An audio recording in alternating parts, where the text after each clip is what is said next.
Maurice Lacroix too. Oh, wow. Look at you, fancy pants.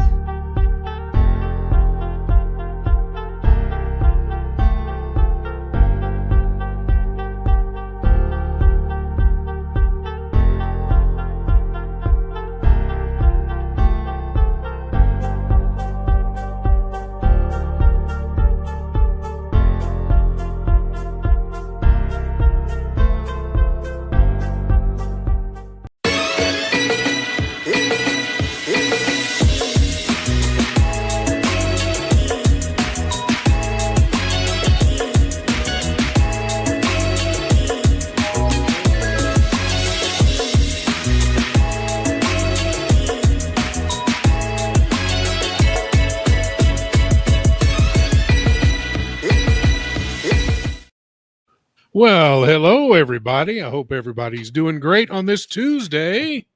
Woohoo! We made it to Tuesday. The Z-listers are here. Yeah! We got a lot of good stuff tonight. We've got unboxings galore. I think we have 3. We're up to 3 now. 3 unboxings tonight. Mm-hmm. We've got a collection review from our man Mitch. And we've got Jen wanted to talk about auctions, so we're going to talk about that a little bit. I am totally unfamiliar with what's been going on in the auctions, but she follows them, and so we'll talk about that a little bit as well. We hope everybody is having a good evening. Not sure about a race tonight, but we'll let you know. But, of course, your super chats and member chats and all of that will get you into the next race. If it's not tonight, we will do it again in the next live stream, which will likely be on Friday, but I haven't talked to JJ yet, so I'm not sure when the next one is. But it'll be coming up shortly. So let's start with what's on the wrist for everybody. Blake, let me get you into position. What do you got on today? I have a press loaner that I just got today. It is the Maurice Lacroix Pontus. Oh, which is that's interesting. Pretty awesome. This bezel is this inner rotating chapter ring is just so good. That's cool. So that is nice. I'm gonna spin it for a couple months and maybe make a YouTube video out of it, hopefully. How thick is it? Because when you first held it by the side, it looks like kind of a thick boy, but I guess not. No, I mean, it's 13 and a half, maybe. Yeah, maybe 14, maybe 14, 15. Yeah, I mean, it's not. It doesn't wear very bad. And and so yeah, I literally just got it like a couple hours ago. The Maurice Lacroix guy is in town. We went to lunch and had a couple meetings. And yeah. So he told me I could spin it for a couple months, and we'll see. So that's nice. So, yeah. Very nice. We have Mitch with us. What do you have on tonight? Well, I have a representation from the other part of my collection that I've mentioned before, the military-ish vintage reissue, and this is a Presidius A11 homage based on the A11 World War II field and or pilot's watch. Of course, this is bigger. This is 40 or 41 millimeters, and they weren't making cream-colored dials back in those days. But it's pretty cool. I like it because I like cream-colored dials. Yeah, that's cool. Nice. Miss Jen, what's going on this evening? Well, I can't show you mine because I'm going to be unboxing it. So we have my nice little purple Oris here that it'll be a surprise. Mm-hmm. All right, let me get my all set to go. And we've got the Tag Heuer Aqua Racer. Cool. Which is celebrating its 2nd birthday with me because I got it for my 60th birthday. And my 62nd birthday is coming up Thursday. Nice. So, and this watch, along with the watch I got last year for my birthday from a lot of the folks that are on this channel, the Longines have really kind of shaped my thoughts on collecting, what I want to collect, what kind of brands I want to collect. So between those two, this watch and the Longines Hydro Conquest GMT, it's really kind of shaped my whole collection. So I want to, again, thank a year ago all the folks at the Watch Hangout here, and especially Duco, who spearheaded the whole thing to get that one for me. It was very, very sweet of them. And I love that watch, and I love this watch. So Nice. that's the story for this evening. Good night, everybody. 3-minute stream. Let's see who's in the house tonight. Goldfinger is first. Ducky is second. DP is third. Van Lux is fourth. And Bill D is confused. No, I'm just kidding. For some reason, something happened and it was a mess. Counting is hard, Van Lux says. But let's see who else is in tonight. Ryan is here. If I counted engine cylinders like some of y'all, I'd be in big trouble with a straight 6. AB is in tonight along with Tariq. And Tariq will hopefully be joining us in a bit. And he really likes that Maurice Lacroix. I never say it right. Kino is in, as well as Art Vandelay. Welcome, welcome. Saber is here. Turtle Knight, great stream run the race time. Okay. And from Tariq, hopefully I can pop in a little later. Hopefully you can. Nate was supposed to be on tonight. He has got work running late. So Nate will most likely not be joining us, and hopefully Tariq can come in because we got lots of stuff to talk about. First of all, I realize we only have 35 viewers, so let's see if we can't get a big chunk of upvotes, say about 25 upvotes, and we'll start with our unboxings. But would you like to do your watch collection review, Mitch, in kind of stages? Do the first part, and then we'll do an unboxing, and then second part and an unboxing.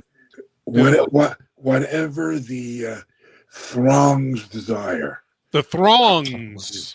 I am a man of the people. Is 37 a throng? That's a good question. Yeah. Or is it just a plethora? It's a plethora, right. Maybe. Or a thong of the people, and we don't want to go there. Oh, no. Yeah, no. Not at all. Ew. Especially with the old fat guys in here. Yeah. So why don't we start, Mitch, with a few from your collection. Let's see how the upvotes go. See if we can get to 25 here. And as soon as we get to 25, we'll have an unboxing. Okay. So what would you like to start off with? Well, I'm just going to give a little brief introduction. I started collecting in 2000. And the first watch I purchased, which was a huge hurdle for me because it cost like $1,000, was a Fortis chronograph. And in 2000, you could get those for $1,000. Not anymore. Yeah. And I got so fascinated with the concept of mechanical watches and how people still made these things that I got hooked and wound up jumping in way over my head. And at that time, I had more money than I do now. And so I managed to put together a mass quantity of precious metal watches. I had VCs, Pateks, APs, Vacherons, Langas, Jaeger, excusez-moi. I should know better. I studied French. And then in 2004 to 2008, various things, which we don't have to go into because it's depressing, happened. And fortunately, I had enough watches to sell that I didn't have to go into my savings. And with the stock market going up since then, I now have enough funds to play not quite the same way I used to, but I have managed to put together basically two collections, one of what I call my higher end watches, only one precious metal piece out of the 10 of those. And when I have always, shown some pieces of my sort of military vintage reissue high value watches, which we will talk about at another time. So unless there are throngs already wanting me to shut the heck up, let's jump into the old collection. This first one is an interesting piece. Hopefully it focuses. This is a JLC Geophysic True Second. It's not going to win any awards for adventurous design. No. It's sort of a go anywhere, do anything, dressy watch. But the real star of the show here is the movement. Because what JLC did here was create a movement based largely on their super high-end collection of laboratory movements. So this is a deadbeat second, which uses a primitive remontoire to regulate the deadbeat part of the movement, and also doesn't use a balance wheel. It has a sort of de Bethune style balance, I don't know what you call it, anchor, to try to lower the air perturbation, the friction from air currents that a traditional balance wheel would experience. And this is one of my favorite pieces. I don't wear it very often, but as a science and technology devotee, I think this is a really cool watch. Yeah, I think it is. That's a gorgeous watch. I love the dial. That's beautiful. And it's in stainless steel, so it's pretty cost effective. Very good. Does it have a clear case back on it? Yes. Let me. Yeah, because we need to see the star of the show. Yes. Let me try to do this without wrecking everything. Show us your guts. No, they usually put it another way at Mardi Gras, but we won't get into that. Very true. So. Oh, wow. Oh man, that's nice. Look at that. Beautiful. There's a lot of stuff going on because of the deadbeat second mechanism. See if I can. That's really nice.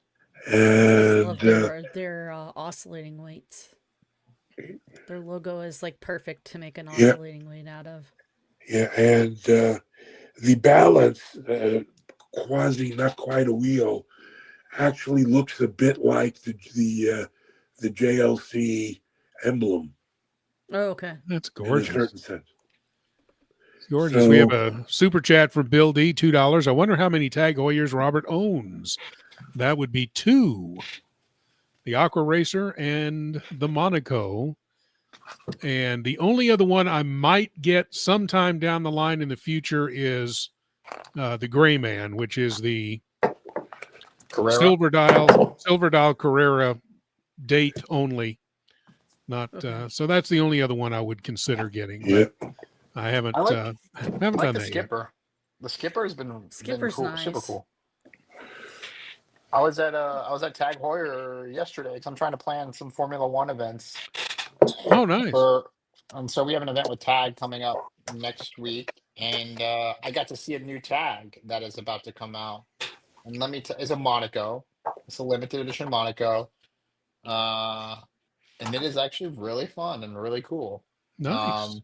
Very expensive, but yeah, very cool. And the glass box Carrera AB, awesome watch. Yeah, glass box is awesome. I love that watch. So let's check and see how we're doing on the upvotes. and see if we're ready for an unboxing. 24. So let's do another watch, Mitch. If we get to 25, we got an unboxing, and then we'll go from there because we have 3 unboxings tonight, folks. So get those upvotes in early and often. All right. And now for something completely different. This is a Bulgari Octoroma world timer. Oh, nice. Oh, nice. And, the bracelet is this bracelet and my Rolex bracelet. We'll see that in a bit. Are the 2 most comfortable bracelets I've ever worn. It's very, very flexible, really molds nicely. The movement is pretty well decorated. This is not the Octo Finissimo, which are their sort of their higher end. Since it's a bracelet, it's going to be a little hard to see the case back, but there we go. Yeah. That kind of reminds me of the level of decoration on my Bucherer, which really the biggest part of the decoration is the rotor. Yeah. But the movement itself doesn't really have much on it as far as decoration or Geneva stripes. No, it has the movement. The movement has Geneva stripes, but it's clearly machine finished. Right. But, this is, even though I once owned an Octo Finissimo, and even that is machine finished, but to a slightly higher quality. Bulgari needs more love. Like, their watches are phenomenal, even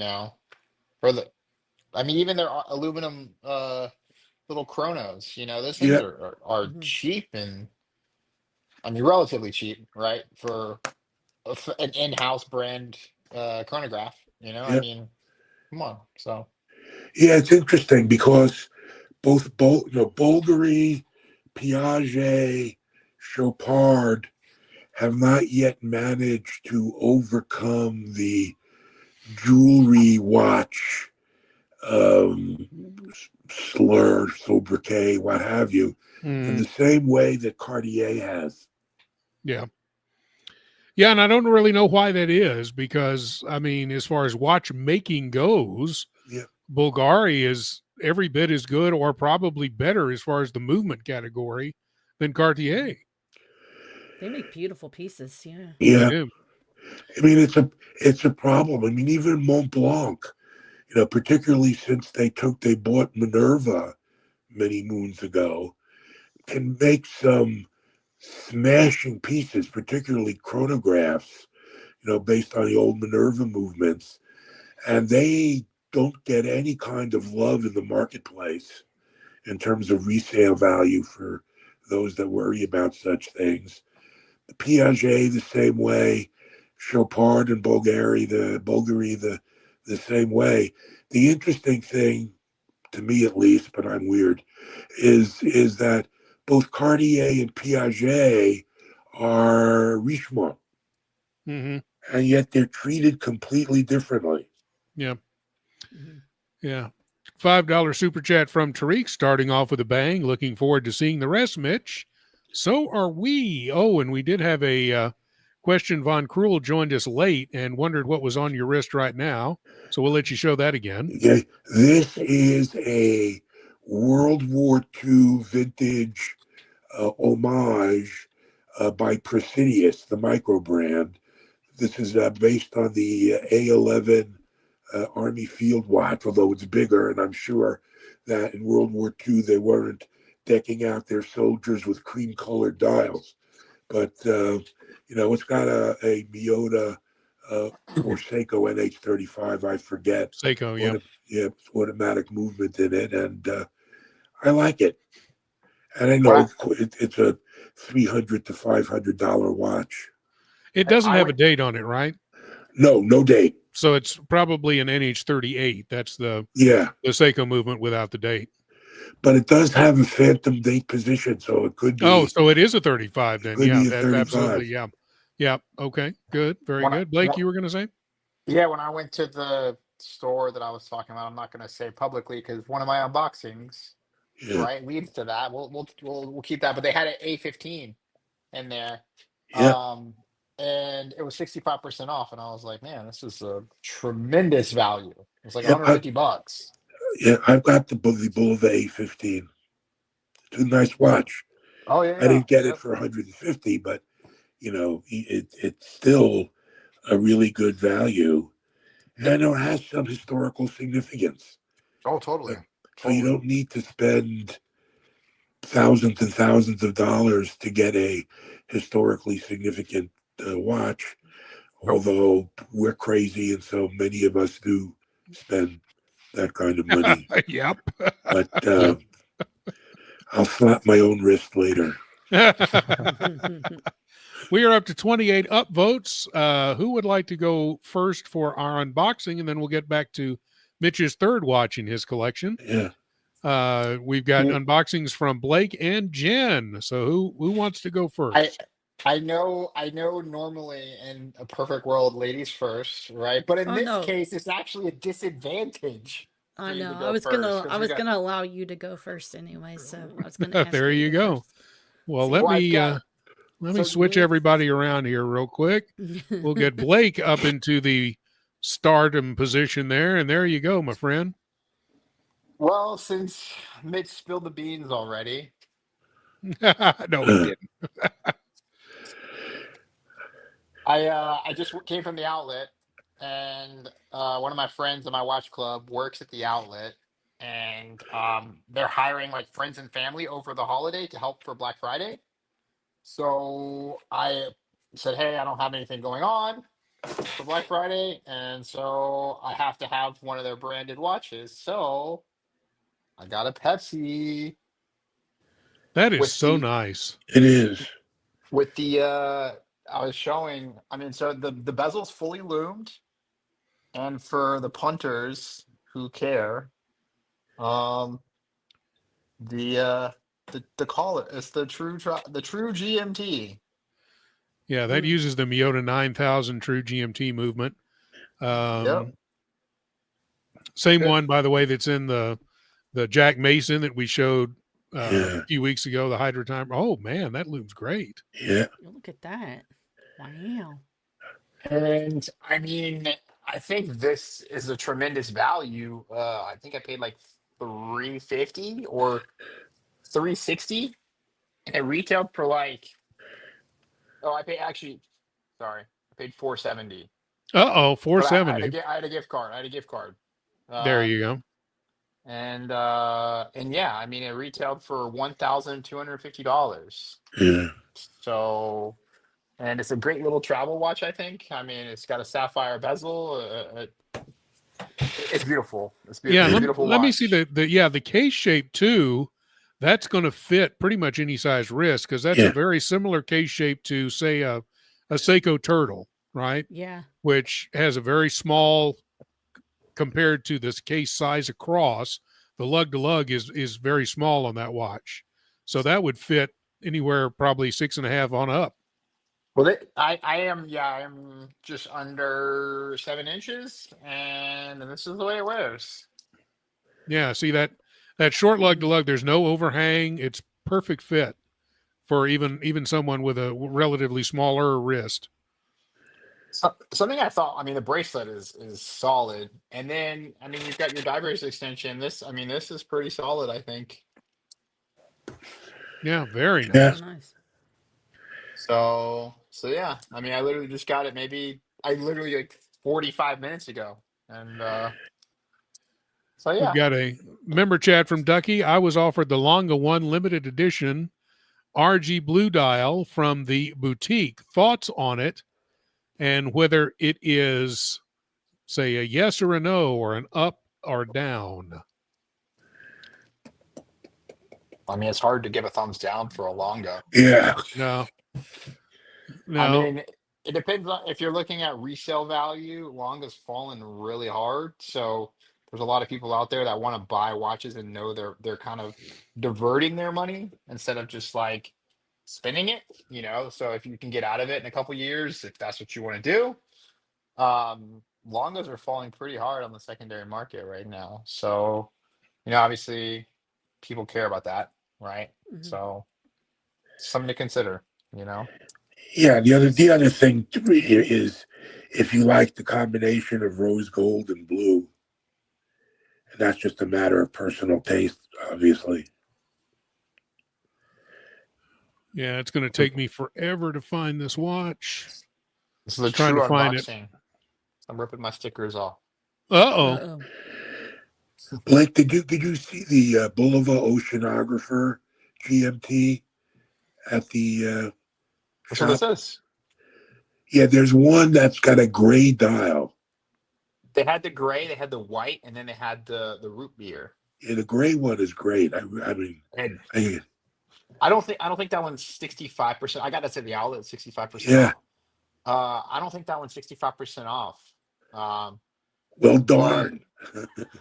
I mean, I obviously know how to contact you. So Yeah. I mean, I don't know. They do some really good sales, and they always rotate out. Yeah. So there's the watch Ducky is talking about. Yeah. Just so you can see it. It's gorgeous. It's also really expensive. Yeah. I like it. It's beautiful. Yeah, I do too. Rose gold. Yeah. I do too. Yeah, I mean, if you can get it, especially if they'll give you some kind of a deal on it, so you're not totally losing your shirt on the resale.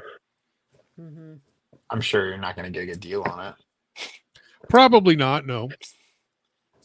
But if you love it. And another thing to consider too, it is a limited edition, so I think that's going to hold its value a little bit better than just what a regular non-limited Longa one is holding its value at right now too. So I think that's something else to consider as well. But yeah, congratulations. That's awesome. Mhm. So let's go back. I'm going to switch around back over to Mitch. All right. And we're gonna, let me click that and let me see where we are upvote wise. And so I think we've got 30 upvotes now, 35 upvotes. We'll have our next unboxing. So if 5 of you could get in there and upvote for us, we will do another unboxing here shortly. But now back to Mitch's collection. Watch number, what are we on? 3? 30. 4. Hold on. 35 upvotes? Come on, guys. We got 62 people in here. What's Okay, going on? 40. Let's do 40 for the next unboxing then. Like, how about that? All you gotta 40. do is click that little thumbs up button. It's simple.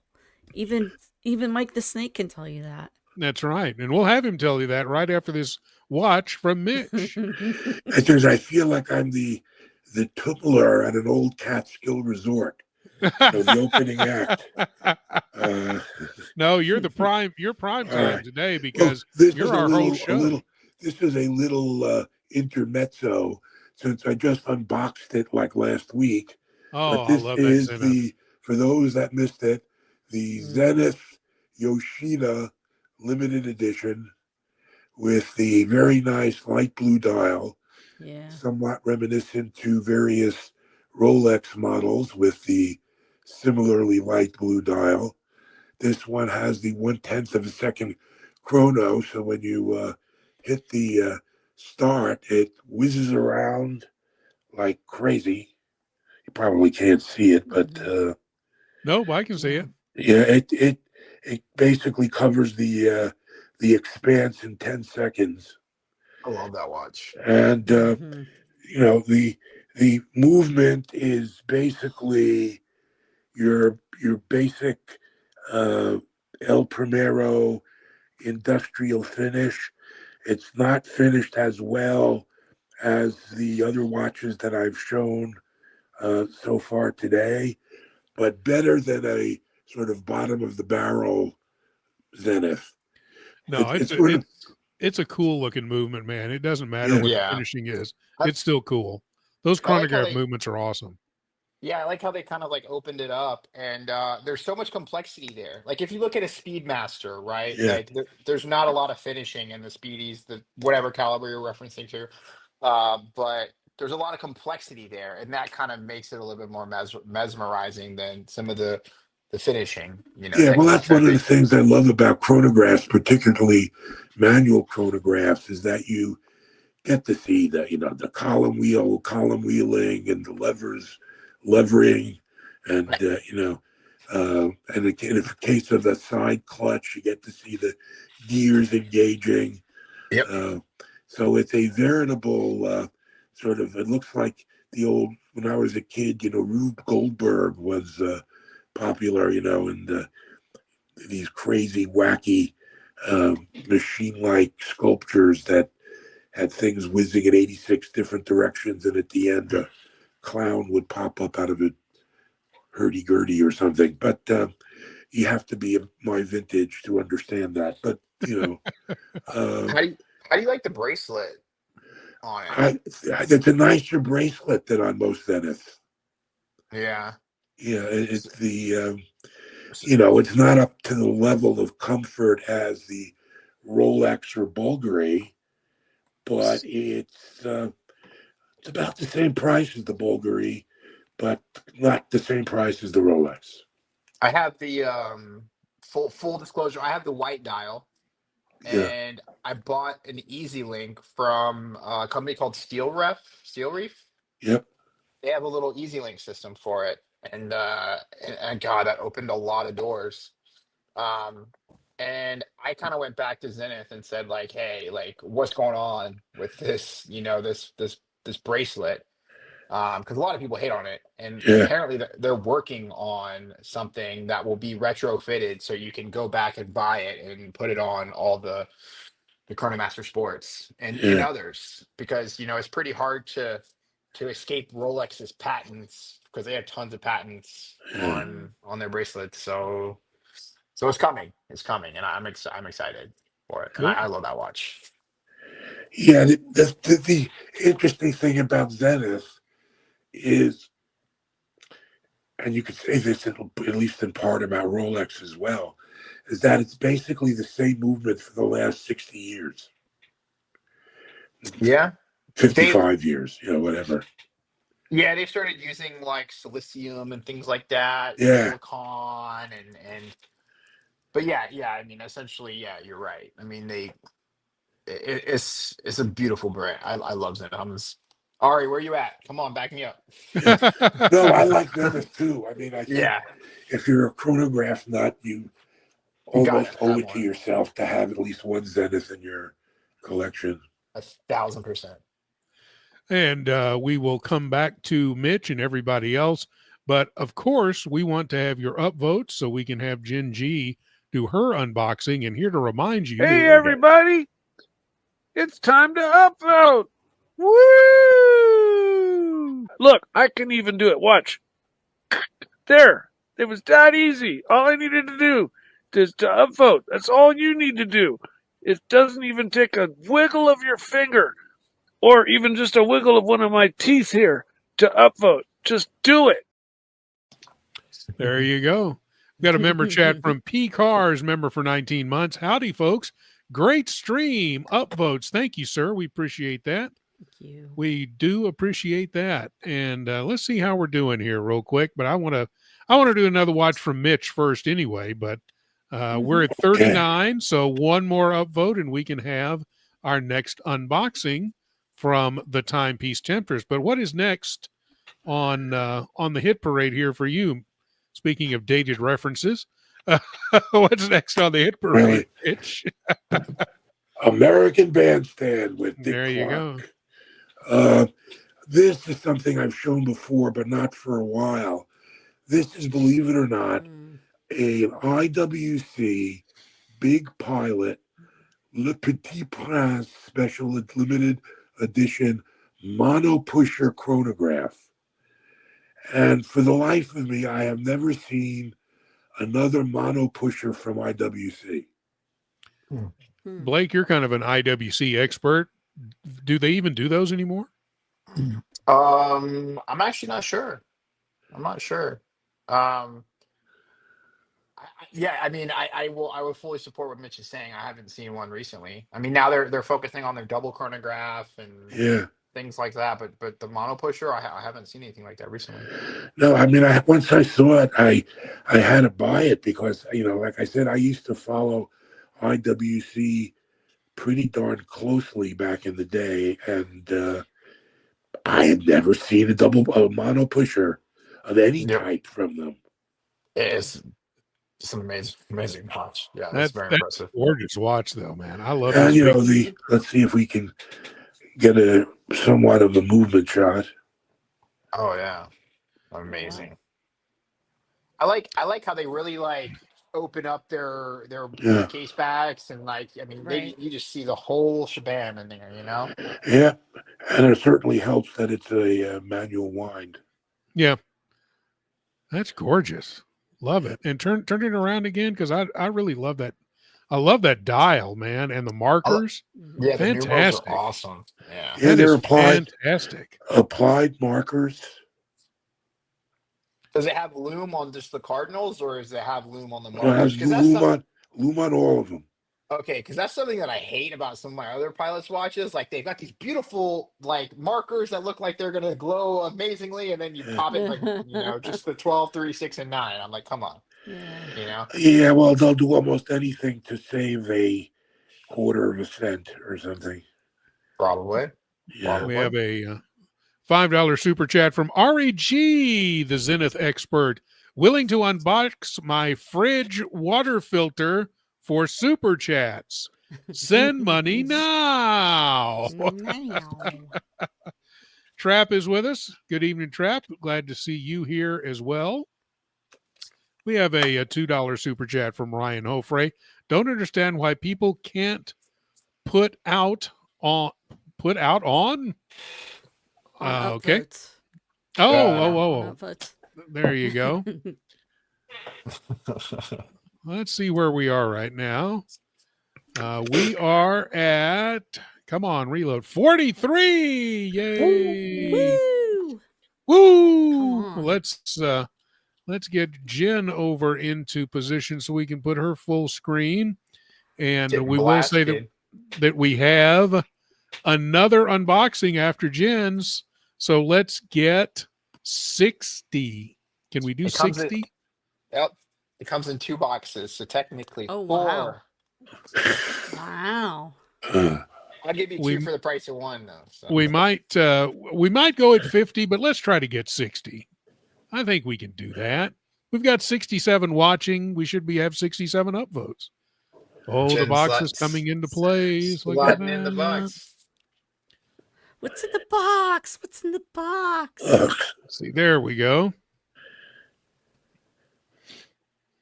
Oh. Hey, it's a Spect and Zone. It's a Spect and Zone. It's a woodpecker and son. Yeah, woodpeckers. Which is what I've been told. What their logo is. Is that like birds or something? Like, bring it It's back. like a seagull. It's like a seagull type. Yeah. Kind of like a seagull. Okay. All right. And I think I think don't they use seagull movements in a lot of them? I'm not sure what they're using. I'm not sure either. All right. So I love this watch, and I've made jokes about, you marry the man that has this watch, you don't friend him. So, but I can't afford it. So I'm trying to get as close to it as I can. So. Up. I got myself a Aquanaut knockoff. It is a chronograph. It's quartz. It's really nice. One of the most comfortable bands I have on any of my watches. Believe it or not, it's not a cheap band on this, which is, I'm glad they did that. They didn't cheap out on it. Screw down crown, and yeah, date window, all that good stuff. And let me do this real quick. Is it silicone or is it rubber? I think it's rubber. So yeah, it's rubber. So. It looks nice. I've seen those on Amazon and eBay, and I actually thought about buying one. Actually, wait, didn't I pick one up for like a day, Robert, or something on Amazon? Yeah. And And then mine was way more disappointing than yours looks. Yours looks awesome. Hey, it's a Ooh. little That's just with a loom. little bit of loom, but all the numbers Yeah. are loomed up, all the markers. So That's cool. yeah. And I think you could, instead of calling it an aqua knot, you could call it an aqua knot. I call it Oh, Oh, I call that's it the terrible. the folkwa knot. The the faux quinot. Love it. I love that watch, Jen. That's awesome. It's We great. Like I get why people like honestly, if I was like filthy rich, this would be my daily beater. It's that comfortable. Like I haven't put Yeah. anything else on since I've gotten it. It's great. Well, and It's a good the beater. the great thing is you don't have Yeah. to be filthy rich to have it as a beater, because yeah. Right. you have it right. as a beater. I know. we- This thing's great. We've got Uzi with $5. It took me a long time to realize that Blake is the unsung hero of all the watch streams. His tech skills far outweigh Mookie's, I assume. Thank They you. might. Thank you, Uzi. That means a lot. I appreciate you guys. I love being here. I am 100% here for the community. And so, yeah, I'm very humbled. Thank you so much. And we've got what a nice watch. Yeah, it We've is a got nice some watch. fire for Jen. Looks nice, Jen. Congrats. There we go. Back to And he regular. also liked my watch channel. Also likes your Oris. So there, Yeah. you're thank getting. you. You're just. There's too much love on here for you. Not enough for The me. I purple don't is know. a favorite of a lot of people. So Yeah. I need to get myself a purple dial watch. I really think it's a cool color.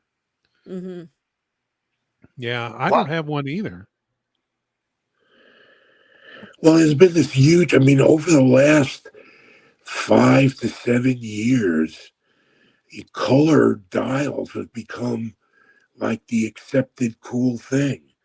I mean, back earlier in my collecting career in the early 2000s, dials were either white or black to a large extent. Uh-oh, everybody behave. Cap's here. Oh, shit. Uh-oh. Law and order. Lay the gavel down.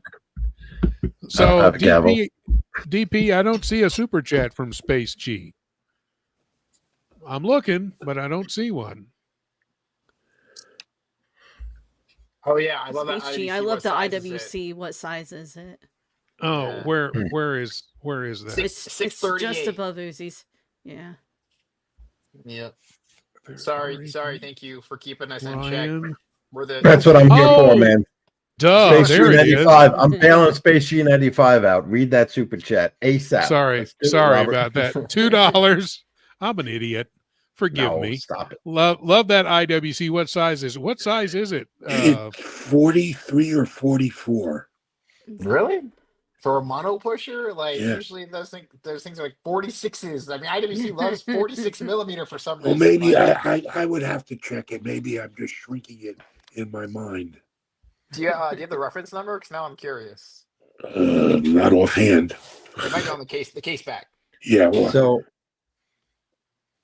hey, so Mitch, Oh. I was looking at your as you're unboxing or not unboxing, unveiling your collection.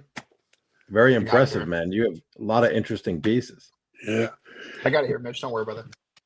Okay, let's see if I can find the reference number. I bet you it's a 46.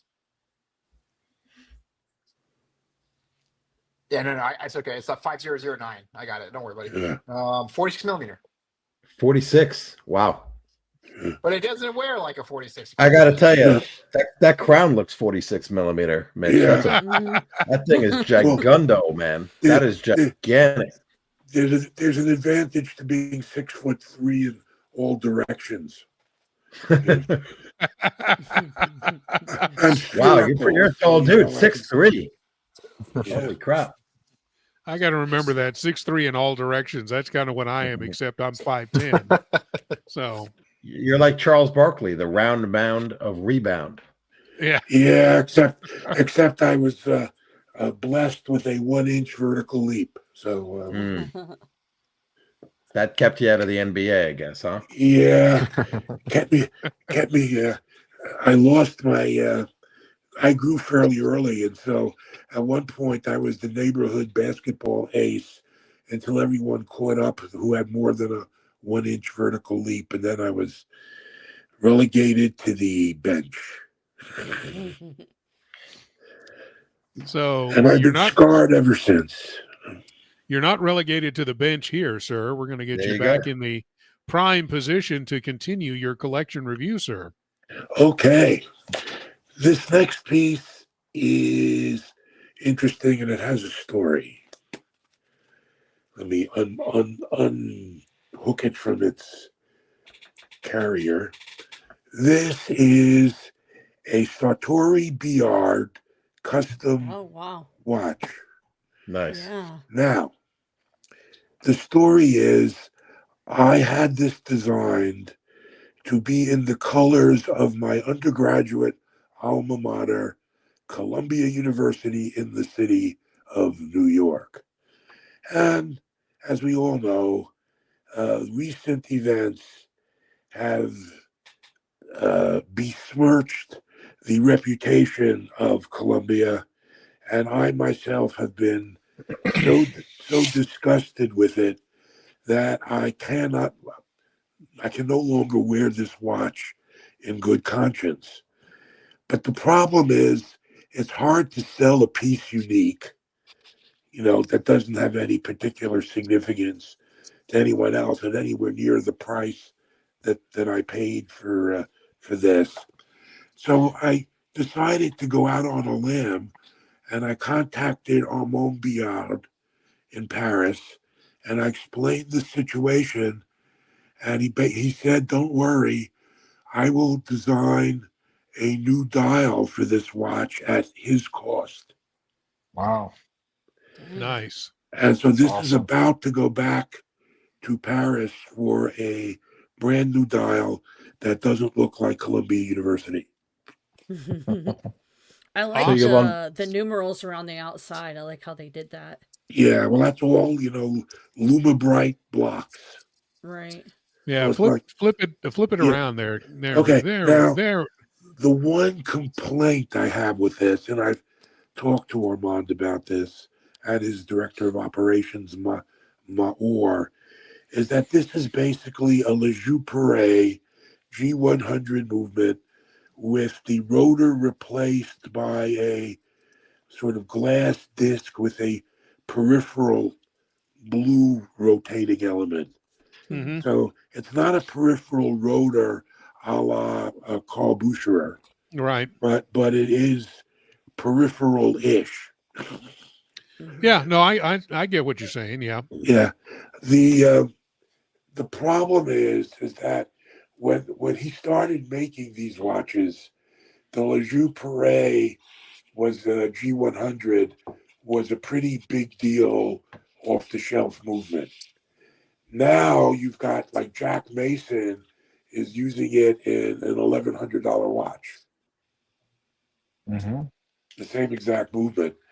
And so they are in the process of developing Satori Biard an in-house movement because what they've done in the interim is they've gone to really higher end watches. Their new models have customizable flying tourbillons, which make this look cheap, in terms of price. Yeah. But, they can't get away with charging what they charge for their basic custom dial and case service with the Le Joux G100 anymore. So, stay tuned to their website. So, it's very thin. Yeah, it is. Yeah. Oh, Oh, and nice. I like the mid case. I like the way the mid case is. The case was designed with Kari Voutilainen's case company. Yeah, that's a beautiful watch. Yeah, Man. and it came with a bracelet, and that is basically an integrated bracelet design. You can sort of get a general feel for the strap because the strap is on it. What makes the dial Columbia? It seems like a lot of people in the comments are kind of they want a little bit of clarity. The Columbia colors are this color of blue and white, which is Columbia blue. Yes. That's why they call it Columbia blue. Yes. Ah, okay. Yeah, I think It could have been a Houston. It could have been a Houston Oilers watch back in the day. It's close. It's close to North Carolina. Like blue. Duke Duke blue. Yeah. UNC or UNC is a light blue and Duke's a dark blue. Yeah. And but Columbia is older than all those schools, so yeah. Right. So that somebody who doesn't know, of course, it has no significance, but to you, it does, right? I mean, you designed it, you wanted that color for that purpose. That right. Columbia University. So now let me ask you this, Mitch. Yeah. I guess you don't want to reveal it now. What's the new configuration going to look like? The new configuration is going to be an aventurine outer ring and a meteorite inner. Wow. Oh, wow. Damn. Nice. Oh, man. And so, and Armand is very, he's very good about, I was surprised. I thought it was a long shot. I didn't think it was a long shot necessarily that he'd do a new dial, but certainly doing it at his cost is really cool of him. Yeah, that is. That's awesome. And just another interesting Columbia story. When I first got to Columbia and I went to a friend's graduation, at graduation is the only time they play the university alma mater as opposed to the college alma mater. And out through the speakers comes the tune to Deutschland über alles. And it's like, what? And the lyrics are not Deutschland über alles. It turns out that the Columbia University alma mater predates Deutschland über alles. And the music is actually a Haydn string quartet. Interesting. Yeah. So it just goes to show you, the school was founded in 1754. And it's like the 5th oldest college in the United States. Wow. Crazy. Crazy. At any rate, that's the long story for the evening. Well, what is next on the hit parade, sir? We got 47 upvotes, so let's keep those coming in for our next unboxing from Mr. Blake. But whenever you're ready to show us your next heavy hitter. Let me, of course, now I'm fumbling. I'm just so nervous. Don't drop it. Don't drop it. No, he's been good so far, man. No There's drops. nothing to be nervous about here. I'm trying to help man. This is one of the Gambino. It's don't worry about him. All right, so this goes back in its compartment. All right, so let's do another watch that many of you have seen in the past. This is my only Rolex, the Deep Sea Cameron. Oh, nice. If you're going to have one Rolex, that's a really nice one to have. Right. This is where another example where I take the advantage of being able to pretty much carry off any watch size that exists. So when you said earlier Steven Spielberg wasn't showing up, you really had a better chance at getting Cameron. Yeah. Right. So just call me Jabba the Hutt, or if you like Mel Brooks, Spaceballs, Pizza the Hutt. There you go. If you remember that character, played by the fabulous John Candy. Yes, and of course we can't forget Dark Helmet. But, that's right. But whoops, whoa! There we are. No watch was harmed in the shooting. No watch was harmed. That was dropping. Save the watch, though. Yes, you're more coordinated than the Yiddish Gambino by far. Yeah. So, I've only owned 2 Rolexes in my life. This is one of them. The other one was a Milgauss, which in retrospect I probably should not have sold way back when. Is that a milk house there? Yeah. I'm sensing a theme, Mitch, just in that piece, in the Cameron and in your geophysique, right? The JLC. Yeah. Was that the JLC? Yeah. Yeah. By the way, if you explain that, you'd have to dumb that down like 4 levels for a layperson to understand what you were talking about in terms of the complication, but that you like kind of technologically advanced or special pieces. Just from those 2 alone, right? Or even the RWC mono pusher, something that's different about them. Mm-hmm. You know, I can't play. I'm a member of another watch group that I mentioned before, where I'm one of the only people that doesn't go to Finland to hang out with Kari Voutilainen, and go to the watch auctions in Geneva. I can't play in that sphere, but I can buy interesting watches. So your friend Mikey, a doctoral degree, plays in an orchestra. My Asian parents would have called him son. Yes, when I was in high school and college, the parents of the female classmates loved me a lot more than the female classmates. There you go. I was so popular. I found out a couple of times when I was in college that I was in fact being used by some of the women to bring home to their parents as opposed to their real boyfriend. Uh-huh. Yeah, because you were the good guy and they were going out with the bad I boy. was the sort of almost Phi Beta Kappa honorish nice Jewish boy from Brooklyn. Yeah. No. So, question: any Panerai coming up in your collection? No, not yet. I mean, I've had Panerais in the past, and I like them, but they never stay long. The most recent piece I had was the 8-day mono pusher chrono. I think it's Panerai 275. I'm really bad with the reference number thing. So, but when push came to shove, I mean, I think that's one of the watches I sold to get this. So, you were talking about 2 things, Mitch. One, have you been brushing up on your trombone because the watch world wants a solo down the road? And and number 2, they have to wait a while. That's fine. We have time. Nothing but time. Yeah. Time is our friend.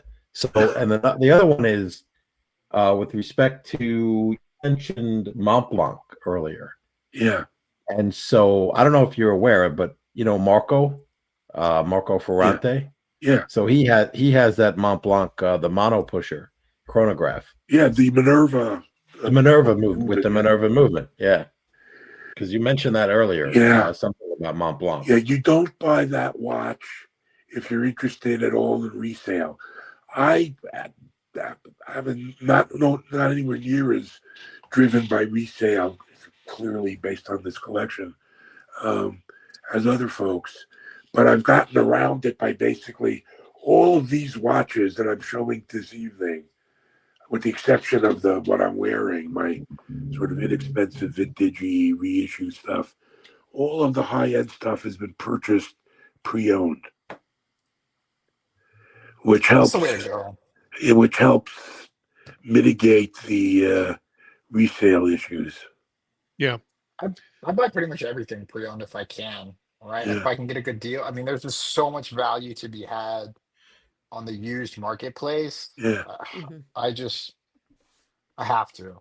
Yeah. And the price Marco paid. Yeah, the price Marco paid for that Mont Blanc was obscenely low. Yeah. Mm-hmm.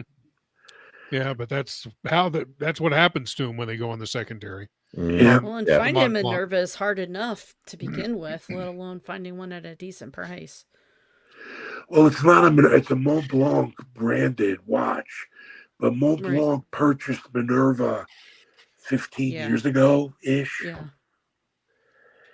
to try to get a increase its brand rep in watches faster than it would take if they were just developing their own movements. Now, they have developed some of their own movements. The Nicholas Riusek chronographs from Mont Blanc are a Mont Blanc and or Richemont design Okay.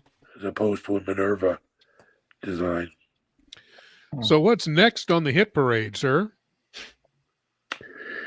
What's next is okay. Let's go. Okay, let's go. This is the next one is the one watch where I'm not sure which box it should go in. And we'll see why in a second. So this is an Attak central tourbillon. Oh, I love Wow. those. Those are great. Oh, nice. Okay, so on the one Awesome. hand, it's a high-end complication, being a central tourbillon. On the other hand, price-wise, it belongs in the other box. Yeah. Well, and that's the Chinese central tourbillon, correct? Right. Yeah. Well, one of the Chinese central tourbillons. Yeah, one of them. There's several of them out But there. Attak has gotten a pretty good reputation so far in terms of the reliability of their movements. I know the other night we were talking about their work homages. This is different. The one complaint I have about this watch is that it's sort of difficult to tell time. Yeah. Particularly, your eye doesn't go to the little minute indicator very easily. The hour, there's enough space that you can find it, but the minute sort of tends to blend in. Yeah. Give it a couple of wines real quick so we can see the tourbillon in Okay. action. You're so demanding, Robert. I know. You Yeah, should now have you- done this. You should have done this before. They should all have been set. No, I'm just kidding. Putting them to work, Robert. Yeah. I'm messing with you, man. And we were talking about Attak. I thought JJ may have been interested in one of those Yeah. newer models. I don't know what they're called. Yeah, it was Sunday. The one that's got it's a star wheel type. Yeah. Oh, okay. But it's got the kind of the satellite hour markers that go around the center of the dial. There we go. Around. Yeah, that's awesome. Around. My God, it's a tourbillon. And what's the price point on something like that? Oh, I got it. It wasn't the Kickstarter, but they were offering a discount if you pre-ordered, and it was somewhere around 2,100, 2,300. Okay, so they started off as a Kickstarter brand. Is that how they got their start? I think they did. Okay. But they've gotten pretty popular. Yeah, they have, for sure. So I haven't had any problem.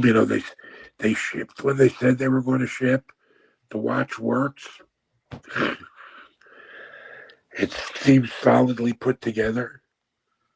Yeah, it looks nice, Mitch. It really does. And I would think with that, the band looks comfortable. Yes, it's a heavy, it's thick rubber.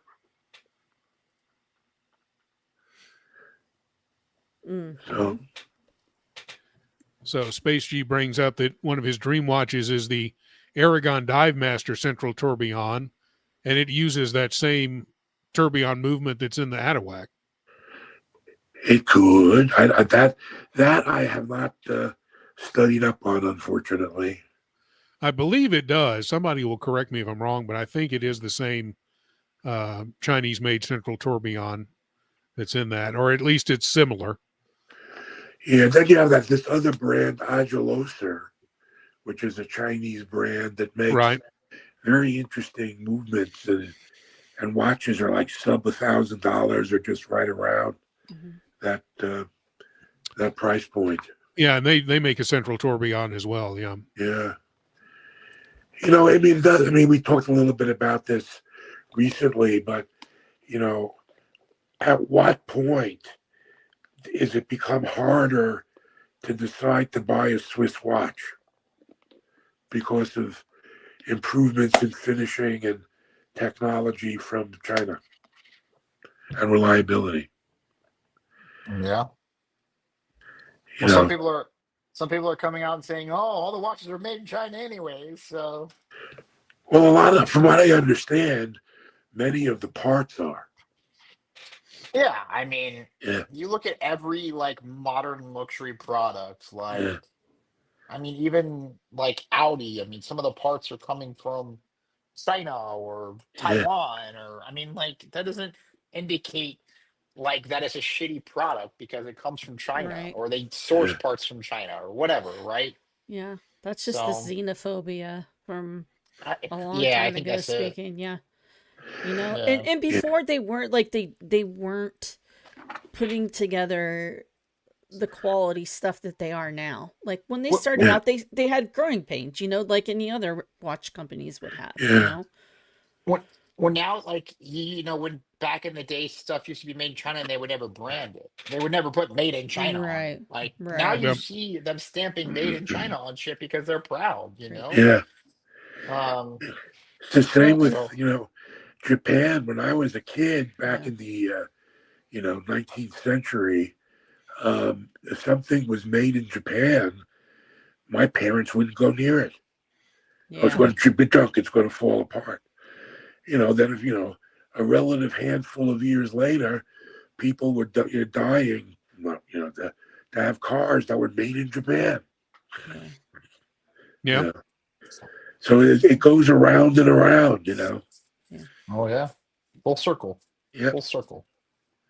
So we've got 51 upvotes. Let's try for a couple more while Mitch shows us his next watch, and then we'll All get to right. Blake's second unboxing. If we get to 60, I have a special thing to show you here. If you're in the chats, you've seen this. Ooh. But if you're not in the chats, then you should be. But some of you guys already know what just came back from it's gone for 5 months at service. But we Oh, will do the unboxing after Mitch's next Yeah. watch.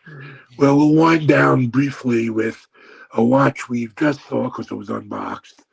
But comes from courtesy of Commander Amish Gambino. made special. Uh, That's a the monopusher too, isn't it? Not really. Okay. Okay, this is where it gets cute. The It looks like it's a mono pusher, but for resetting, you press the crown. Okay. So you start it with the little The little button on rectangular button yeah, on the left, yeah, and then clear it Yeah. with the crown, the right, button in the middle of the crown. yeah. Hmm. So, this is about a 39.5-inch square. So it wears larger than 30. It wears more like a 41. Right. Mhm. It's the same measurements as the Monaco, which is a 39 Yeah, square. Right. yeah. And so it wears very similar to that. So the strap, it looks like, from the straight on angle, it looks like it could be a bracelet, but no, it's a strap. Yeah, now I noticed that. That's cool. Yeah, and does come with another strap, a leather strap. This predates the Cartier quick change system, unfortunately. So they also sent along a strap change tool for you to torture yourself with. So Von Krul has a question about the bezel. He says, "Is it a DLC?" Yes, Yeah. a black DLC PVD bezel. I love the dial layout on that watch. They have a blue version too, where it's the white dial blue with I think you can get it on either a leather strap or a bracelet. Yeah, the blue dial one is really nice with the Yeah. applied numerals. Yeah, it's just a really nice layout. They also have, I think, I've seen one in green, and I don't know about burgundy, but it would surprise me if they didn't. I don't know. Is the green one, does that have is it like rose gold applied markers? I don't can't know. remember. It's a three-hander. It's not a chrono. Right. Yeah. My Cartier source basically has said that they don't carry these if they can avoid it because they don't sell, which I find a little hard to believe. But what do I know? I'm just weird. Well, the one advantage, though, to that DLC bezel is I would think that it would not be quite as prone to scratching as either the stainless steel or the 18-karat gold bezels are. Am I right or wrong about that? Well, it's relatively easy to scratch these coated bezels. So I guess either way, you're SOL, because the Santos is well known for getting those on the high polished bezels, getting those scratches well, you're very going to easily. see it more on a high polished. Right. I wouldn't think you would see it quite as much. I mean, unless it's something deep that goes down and goes right on through the DLC. But yeah. So so that's this one. We've got two left for after the unboxing. Fantastic. The grand finales. But first, we're going to switch up the screen here. We're going to get Blake into assume the position, Blake. Okay. All right, I'll bend over now. So what do we have? So I've got two watches that just came back from service that deserve some love. So I'm an Omega guy. And the funny story on one of them, let me see if this is the right one. Okay, that's not the right one.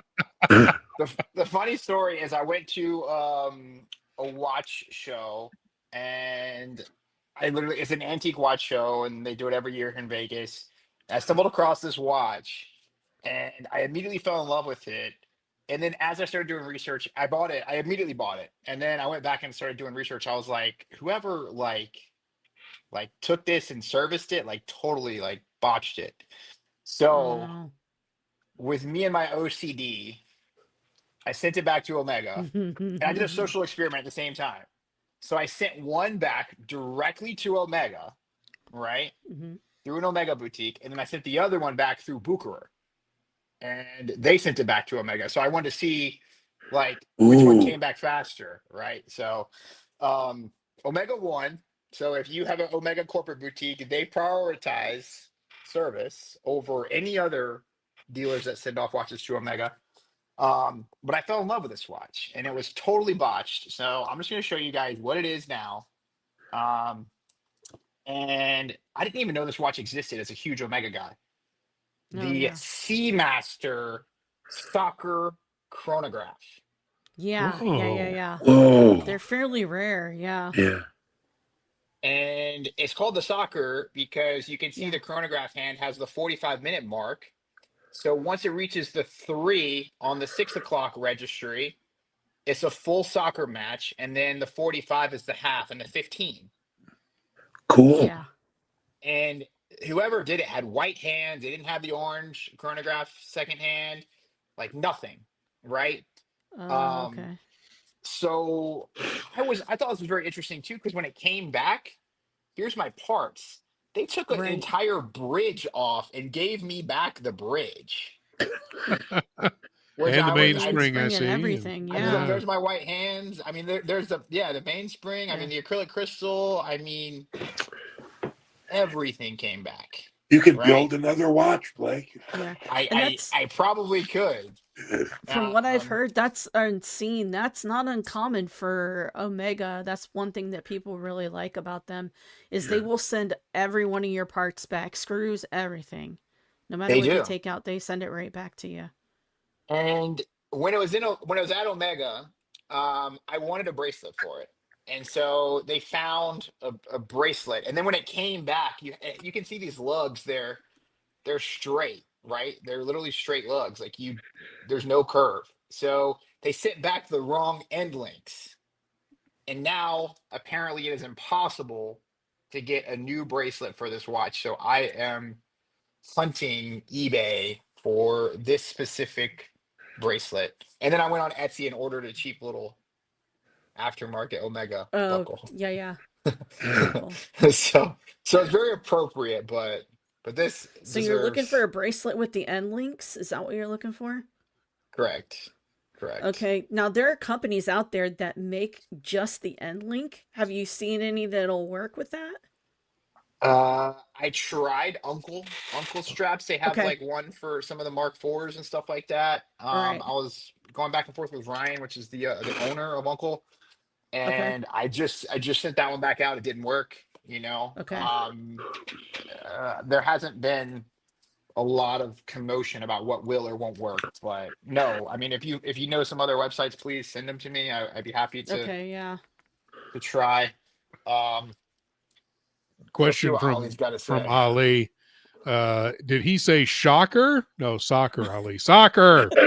Omega has a 50 Shades watch. What's going on? Is Blake starting an OnlyMans? Sorry, Ali, you're disappointed. I don't have that type of content. I'm sorry. So sorry to disappoint you. And the rest of that's between you and me, Ali. Those other things. What did I say? No, I didn't mean anything. Anyway. So go ahead, Blake. Number 2, and Okay. Basil's bezels is on to me. So this is my Mark II Speedmaster. Ooh. Which this thing is insane. I mean, I love this watch. Super special. This is the first of 1,000 made, which I think is already special. It's a cult following watch. Yeah. And the bracelet is so good. I mean, it's got the radial sunbursting on the case. I mean, it's really hard to see. It's just so good. It's just so good. This is one of my favorite Omega watches. And I have you seen the racing dial version of that? Yes. That I would love to. The racing dial is the one that I would love to have. Yeah, that's a great watch.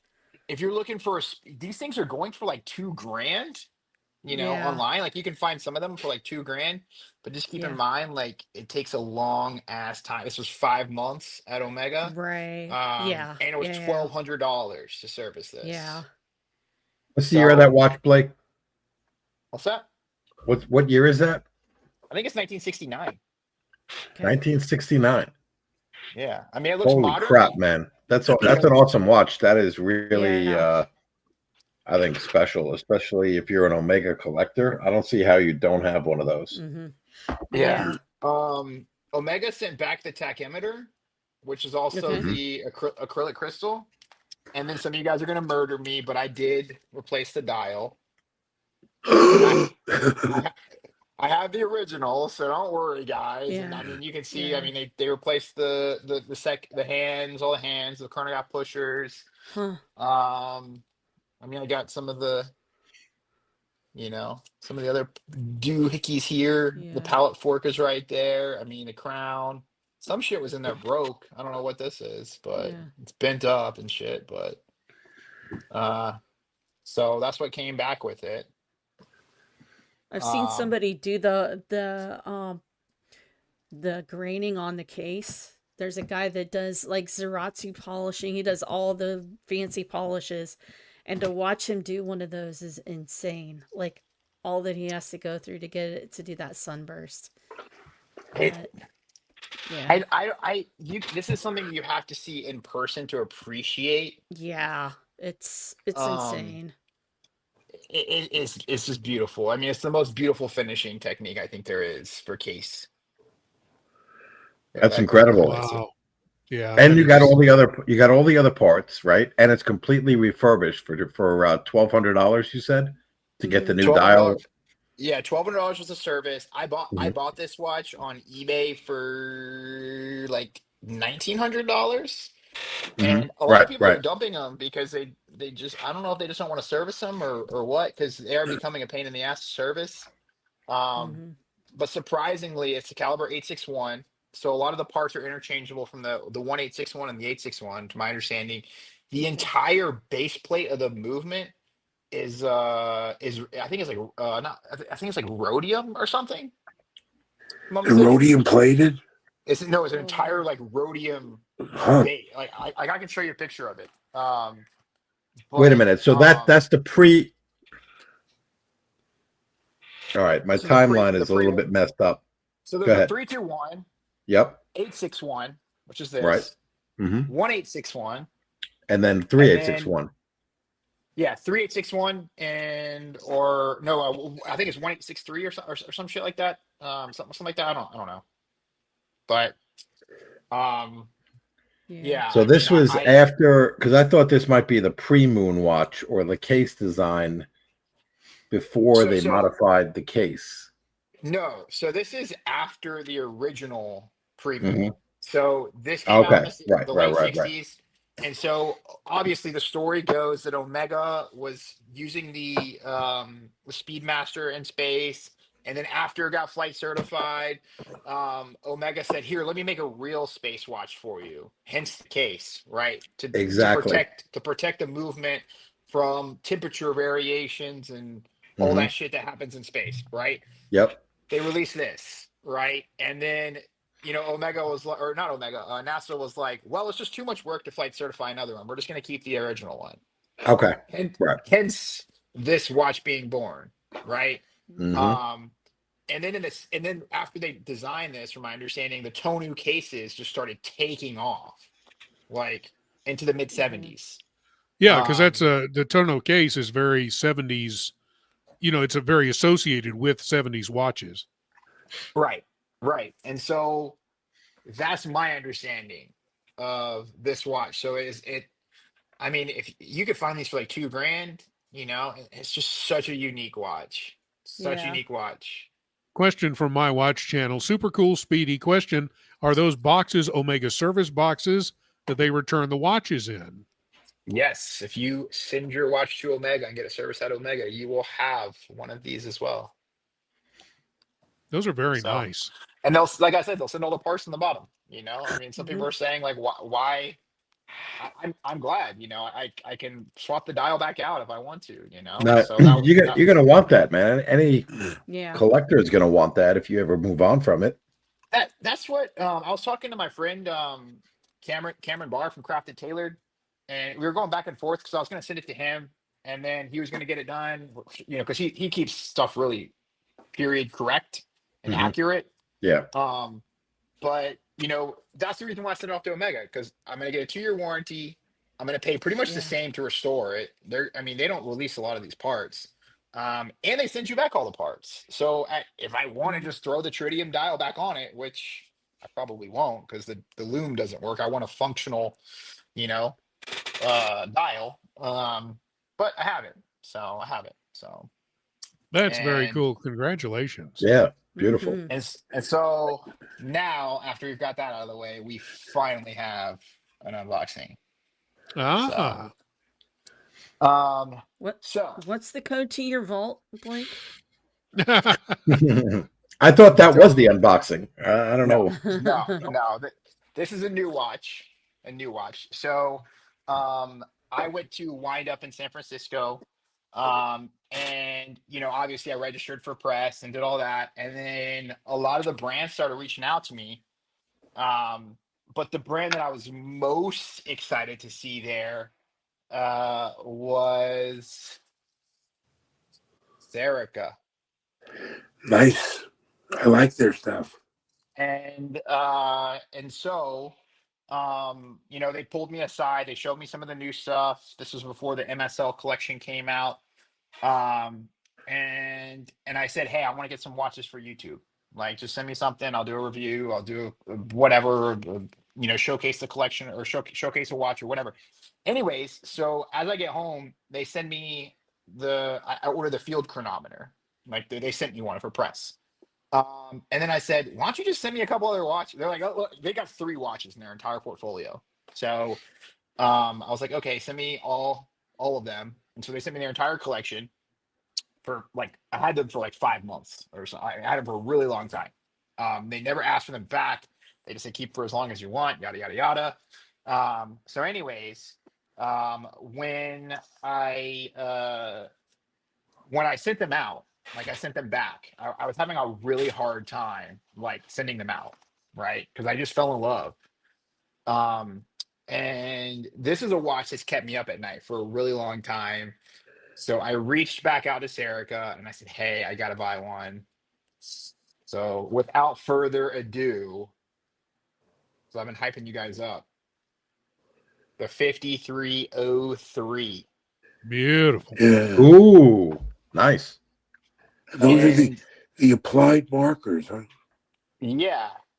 Cool. Yeah. Such good bracelet. It's chronometer certified. There's my chronometer certificate. This is just it's anti-magnetic. You got I almost just did a name. Almost pulled a You Nate. almost pulled a Nate. Yeah. Pulling. You got your little hang tag. Wow. And then just Looks familiar. the box. It's just like a little. Oh, nice. It's nice. This thing is solid. The bracelet is good. I like how they don't do a lot of branding. Literally the only thing that you see for branding is just Serica and Swiss at the bottom. That's it. No signed crown. You can pretty much engrave the case back if you want. And this thing is the most comfortable watch I think I've ever worn. On a bracelet. And I've been talking about some of my friends. Like I get tired. I'm not the only one, but I get tired of wearing watches. I know that sounds crazy, but when I have so many watches, I get tired of wearing stuff. And I try and go back to like a sense of normalcy, right? So this is what I would like to call like a palate cleanser, right? So when I'm tired of wearing all my crazy shit, I can just Yeah. literally just wear a functional watch that is comfortable, versatile. I can dress it up. I can wear it with a suit. I can wear it, with a pair of basketball pants. And yeah, I am unhinged. No, but Um, that is exactly the kind of watch that is. It is a wear it with anything kind of watch. Yeah. and this, Yeah. so this is the other side of it that makes it wear it with anything. So Okay. I've got what they call the sports set, which essentially is these little bow tie end links. Their rubber is insane. It's injected molded. It looks like leather. Yeah. You can't even, I don't even think you could take scissors and cut this in half. It's Huh. that strong. Hmm. So yeah. We That could find out right now. Got a pair of sharp scissors on you, boy? If you pay the price of this rubber strap, which I think is like $180, I will try to cut it. I'm not going to do it, but if someone wants to super chat, $180. If you super chat $180, I will try and cut this strap in half. My watch channel. How about $90? I'd like to see that for $50, but for $5, my watch channel. It's exhausting choosing which watch to wear. Great unboxing. I would agree with that too. It's kind of a curse of building a larger collection. It's like, there are very few circumstances where I say, okay, only one watch is going to fit this particular circumstance. And everything else is just like, oh my God, which one do I want to wear? That's it. I have that decision fatigue where I'm just like, I don't know what to wear. I don't know when to wear it. And that kind of gives me like a freeze, right? It's too annoying to decide what watch I'm going to wear. I'm just not going to wear one. Yeah. Right. And so do any of you have a watch in your collection that you just subconsciously keep coming back to? Like you'll look at the box and you just end up coming back to that watch. Yeah, I have two. Okay. And my Doxa. And your Doxa. Doxa. My orange Doxa. Well, listen, that doesn't surprise me, Blake, before we answer Jen's question, in that, yeah, it's a nice watch, Blake. It reminds me of the other one, which is what's the brand? Shout out to that brand again.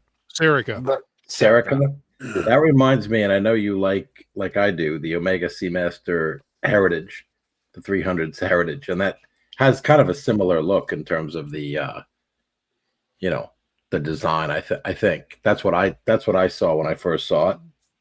Yeah, I think. I mean, I obviously I have that watch as well. Mm-hmm. Yeah. But I think what is so unique about this one is, I mean, the articulated inlinks, like Von Krugel brought up, that you could, like, I mean, something that you can't really see on camera. And I talked to Jerome about it, but like you can see like the polishing and chamfers there, where it literally just has a bezel that goes or like a bevel that goes right to the actual lugs. And I mean, you could just tell somebody who's obsessed with watches designed this. I mean, even the ceramic hours and minutes inlay. I mean, yeah, it's awesome. It's an awesome watch. Yeah, that's really cool. Well.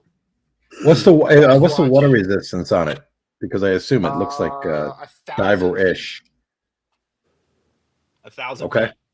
And they just put 1,000. They put 1,000 feet on it. They don't like do meters. They just. Well, yeah. So I'll turn it, but on the dial, it literally just says chronometer. Okay. In French. Yeah. Yep. 300 meters, 1,000 feet, and then. Oh, okay. They have it. Okay. Okay. Yeah. But not only that too. I mean, so after they designed this watch, they started selling it to the French Special Forces. So it's a very. I just love tool watches. I just love watches I can beat to shit. And I'm gonna beat the shit out of this. So yeah. My watch channel. It's a straight up Seamaster 300 mil sub with 50s arrow hands. Yeah. Sounds good to me. Yeah. Yeah. I like it, man. I'm a fan. It's got its own unique design with the plots, the hour plots too, the way that I've never seen that before, where they're kind of more in the middle of the dial. They kind of rotate around the middle. It's very cool, man. I like that with that bracelet too. When you the loom on it is very unique too. I forgot to show this off. I've been looming everything. And if it's not, do you mind sharing what the price point is on a new one what this watch retails for? $2,000. $2,000. Very cool. Which I think is worth it. I like the clean. It's very simple, like the bezel. Yeah. It's the numbers are small, but I like that. When it's kind of got that Newman marker going on with it. I like how they did that. And something too that I had concerns about before I got it was the bezel. So like when I got the press one, like the bezel was just like really easy to turn, and so like I was so scared because like I would just be moving and the bezel would get bumped, and that just annoyed the shit out of me. And I can confirm this thing is not going anywhere unless you intentionally. Is it unidirectional or bidirectional? Yeah, let's hear that. Let's hear that click. Can you hear? Is that the mic? Maybe my dog. You can hear it a little bit. It's good. Oh wow! I'll send you a video. I'll send you a video of the cat. Okay, sounds good. Yeah, I like it. I like both. I like the Doxa, and I like the other one that you had, the Omega. Can't confirm. This is a great watch. My palate cleanser. Very cool. Well, let's get. Let me put Mitch back up here in the starring role this evening. We have two more watches in Mitch's collection. He's going to show us tonight. Probably the two heaviest hitters. Not that anything you've had so far has been a heavy hitter. Duh. Oh no. The weird thing, just to touch on what we were just talking about, is that I tend to wear my watches in the other watch box more than I do the watches in my high-end watch box. That makes sense. But yeah, no, I mean, it's just like, I don't care if if my Presidius gets smashed, it's it's bad, but it's not the end of the universe. who asked the question where, like, if you get tired of watches, what do you divert back to? Is that you, Robert? I didn't even hear an answer. No, I don't think so. No. The question was which yeah. one or two watches do you find yourself gravitating or reaching for the most? Oh yeah. That was the question. So if you're sorry, I repackaged it, but if you're tired of all of your watches, where do you go? Where do you divert back to as like a default? I'm curious for everybody up here. You mean if you're not? How do I tell time? No, like other hobbies, like cars. I go back to my car. No. Like in watch collecting. Yeah. In watch collecting, like I can tell you, there's watches that I have that in my collection I do get tired of wearing. I love the watch, but they're so obscure that I just can't wear them all the time. And then I find reasons that I'm not going to wear them, but then I have to go back to like a reset, like a factory reset, and yeah, I know. Okay, some people that might be a submariner, right? But to me, that's not a submariner, so yes, please. Does anybody feel like that? Am I the only one? Well, I mean, I feel like I go through periods where wearing a certain watch just does not appeal to me. And then, a year later, it's like, oh, why don't I wear this watch that I haven't worn in a year? Because I'm fickle. But we want to say congratulations to Bob NYC. Nice stream, gang. Shout out to Chicago watch savant Marco Ferrante, who, of course, is a channel sponsor along with Berdine's Watches in Chicago. So any of your watch needs, Marco can certainly take care of you.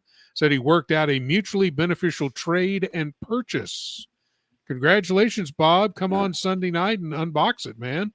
If you have it in hand by then, you should, because Marco is very quick on getting those watches to you. Yeah. Yeah, looking forward to that. Congrats, Bob. That should be really nice. I see what that is just from the back of the yes, back of there. Look at that. This is a Vacheron Kai de Lille. Oh wow! Ah, yes, that's beautiful. Kai de Lille, awesome, very nice. Admittedly, this watch appeals more to my sense of sort of Vacheron history than it does aesthetically, which I hope doesn't make me a bad person. No, honestly, I think aesthetically that's a gorgeous watch. I mean, it's beautiful. The finishing is outstanding. The ye old movement. Nice. Oh, Vacheron. Now, what year is that, Mitch? 2019. 2019. Okay. That's Geneva sealed, right? Yeah. Yeah, it's a beautiful movement. That's a great. I mean, the value of that watch, the value proposition, if you're interested in such things, which I know you're not, is pretty compelling these days with that with the Kai de Lille. It's an interesting case shape. Yeah, they've discontinued it, so does everything. Yeah, it's got a funky date mechanism. It's got a little arrow that goes wandering around the dates. You can sort of see it down there. Can you tilt it a little bit? Because it wasn't square. It wasn't straight on. Okay. So the date is the inner track? Yeah. Okay. It's a little faint. That's all. Just the camera lighting. Yeah, that's cool. So it has cool. yeah, that's nice. I like the color on that too. Blue, yeah. They're back with old Vacheron blue. Vacheron blue. Yeah. That's a beautiful watch, Yeah, man. gorgeous. Beautiful. Gorgeous. Bob NYC wanted to know how large that watch is. Mitch, do you know what the measurements 41 are? or 42. And Ali apparently is having trouble hearing us. Is anybody else? Let us know in the chat if we've got any problem with anybody else having trouble hearing us. Of course, if you can't hear us, you didn't hear me ask you that. So, you know, I hear you. It's kind of Is like there anyone out there? It's like screaming into the abyss. If you're on the Titanic at the end. No. Is there anybody out there? What I love is like internet providers, you know, your internet goes down and they said, well, we sent you an email about that. Thank you. Well, okay. Everyone else is fine. It's only Ali that can't hear. Shite. Okay, good. But it's a nice watch, so you can see. Yeah, it's Bezos. The various systems that we have to deal with oftentimes do not make sense. No. You know, it's like if, you know, those of us of a certain age have undoubtedly experienced, you go to a doctor, something isn't quite right, but he or she is not a specialist. And so they say, you should go have a specialist to check it out. It's probably nothing. Yeah. But it's probably something. So then you go to try to make an appointment with a specialist and they tell you, well, Dr. Jones' next appointment is in 6 months. And it's like, let me get this straight. Yeah. It's probably nothing, but if I'm walking around with a malignant tumor, it probably doesn't make sense for me to wait 6 months to have it checked out. Right. Yeah. Yep. It's like, what are these people anyway? We're a little off topic, but we get your point. Well, well said, Mitch. The medical system, needs you got to take care of yourself if you can. I'm just okay. It needs treatment. Patient heal thyself, because we can go on and on. That's another topic for another day. But, shout out to Robert Kennedy. Okay, go ahead. What's the next one? I said I have one. He got trashed by Bloomberg, by the way. They think he's completely off his rock. I don't know. I have to look into that. I got to look into it. I have one precious metal piece, and this be it. Yeah. This is the Piguet La Tradition. Ooh. Oh, nice. Nice. Beautiful. Yeah. Very Great nice. watch. Is that dial onyx? Very pretty. Onyx in there? I don't think it's necessarily onyx. It's black. It could be. They would do an enamel dial, like guilloche dial, like hand guilloche dial. Right. I've never seen like an onyx dial on the traditions. If that's enamel, though, that's still crazy. Yeah. Though. I don't think it's enamel because it does have a texture to it. Yeah, it's a hand guilloche, but sometimes they would take the enamel and then guilloche it.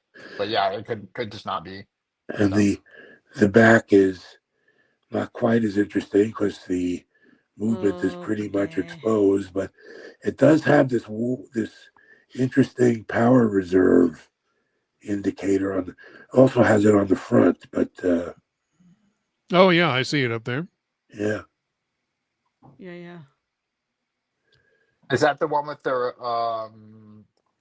jumping seconds? No, because they have one that has like a retrograde seconds. This awesome. This I think is their basic tradition. The only thing it really has is the power reserve of any kind. Good enough. I mean, it's a Piguet. Works for me. I've had my eye on this piece since I started watch collecting. Just about. Nope. Sorry. Send it back. It's horrible. Yeah. Put it in a box and send it to me. Send just put it in a box and send it to Terrible. me. I'll take care of it for you. Yeah.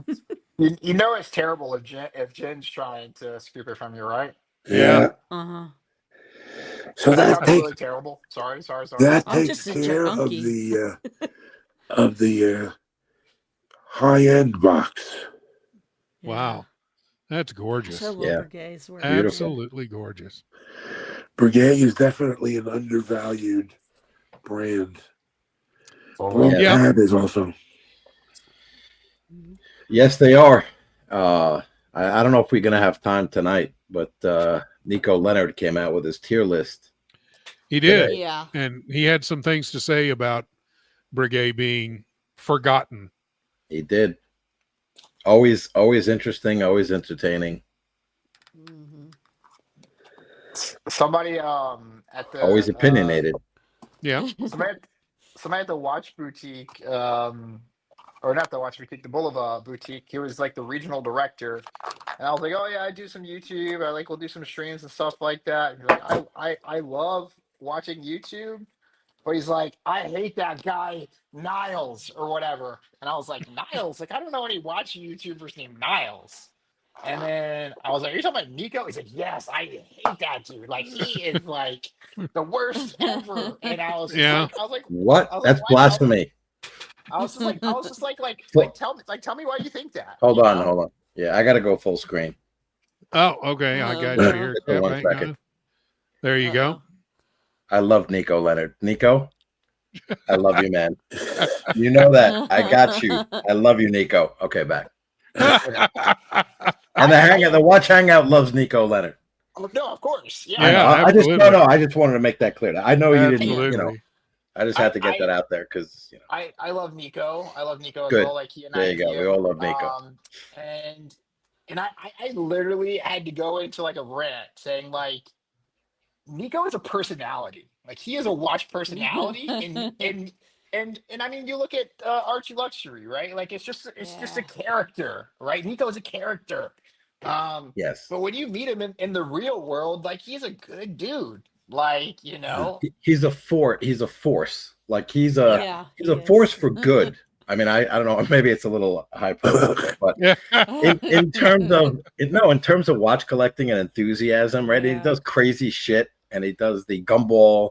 What is it, Robert? 3000. Yeah. I mean, that's insane. Like he's doing just crazy stuff, and I think it's a lesson for everybody. That's why everyone loves watching it, right? Because it's you may not do all the things or even half the things that he does, but you might do. It might get you to do one or two things that you might not have done when you see him doing all these different things and traveling around the world. So speaking of the Breguet tradition, Bob NYC sharing his with us tonight. Hey, do we have a link for Sean? I hear it, Sean. Link to get on the show. Linked. There we go. There you go. Yeah, gotta get iPasher on. You gotta get Sean on here if we're talking about anything high-end luxury watches or clothes we need to class this place up a little bit. and I believe, if I'm correct, Bob NYC got that watch exclusively from JJSW. Oh, nice. JJSW. That's right. I got my Patek back because nobody wanted to buy it, so I guess it's meant it's meant to be. Hey, Sean, how are you? Hello, everybody. Thank you for having me on. Sorry to jump in the middle of discussion, and I just noticed that before jumping on, you guys were talking about Breguet. But the main reason I jumped on, and first and foremost, hello to everybody. Hello, Jen. I hope everybody's doing well.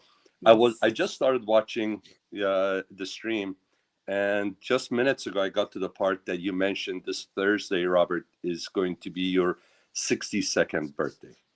It is. That was way long ago, man. Yeah. So I didn't even hear that.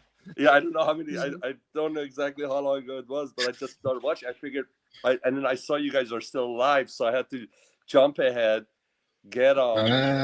Not only to wish you an early happy birthday, but to also let you know that you and I share. This year is a very special birthday year for us. Do you know why? Oh, okay. Why?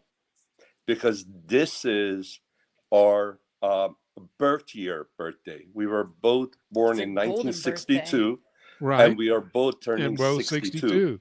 Hey, I never even think about it that way. And it's only once in a lifetime that this happens, my friend. just to I'm jump just on a glad I watch. made it. Official year this year is, and mine was back in August. So you're like my little brother. I just wanted to wish you happy birthday. Hey, Sean. I love it. Thank you so much, man, and thank you for the $5 super chat. We appreciate that as well. Listen, I'm gonna listen to you guys live, and then later on I'll go back and see what you guys were saying. But thanks for having me on. Sorry to jump. Fantastic, man. Absolutely. No, Anytime. thank you for coming on. Thanks, Sean. We're here every Thank you. Tuesday. Hop on at the beginning of the show next time and stay with us. I'll definitely do that. Yeah, Take you care. want to say a few? Oh, he's got a hop. Okay. No, I don't. No, please go ahead. Well, I wanted to ask you, now that we have you, and it's such a, all right, here's a gratuitous fluffery. It's an honor, a privilege, blah, blah, blah. Oh my God. I'm not that old, Captain. I know. Hey, I thought you were coming on to wish me a happy birthday because my birthday was yesterday. You missed, we had a live stream on it. Yeah. Really? I missed that too. Veterans Day. We had it on the Hangout yesterday, and I don't like to make a big deal of such things. No, it's okay. I missed yours too, so happy birthday to everybody. Thank you. No, did you want to, so we had Breguet, that, traditional, I think you had, Mitch. I know you're a huge Breguet lover, fan of aficionado. I don't know if you wanted to say any if you saw him unbox that, not unbox it, but show that piece, Mitch. I just saw a flash. I just saw like a image of it, but I didn't know when it was unboxed or it was first displayed. It's a beautiful piece. I believe this. Can I see it one more time, if you don't mind, Mitch? Yeah, let me get Mitch full screened here in just a sec. I had no idea, Mr. Mitch, you were GMT also Breguet. Oh, how gorgeous is that? Yeah. Oh, that's beautiful. Oh, it's amazing. I believe this is the same reference that one of our local collectors, he goes by wristwatchholic or okay, yeah. I believe he has the same reference, and in one of our get-togethers, he a couple of the get-togethers he brought it, and I put it on, and it's absolutely sublime. It's beautiful.